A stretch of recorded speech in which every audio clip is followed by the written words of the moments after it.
Why do I hold XRP? Because Ripple's the chosen one to lead the new global digital payment system, and they use XRP.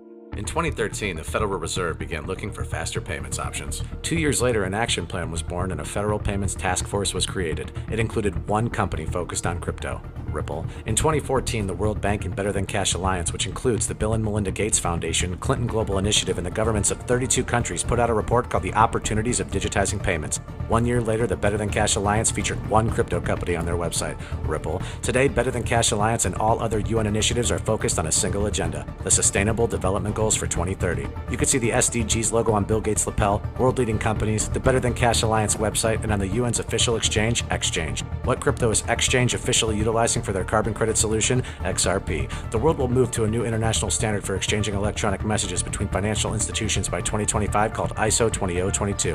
Who was the first ISO 20022 member focused on distributed ledger technology?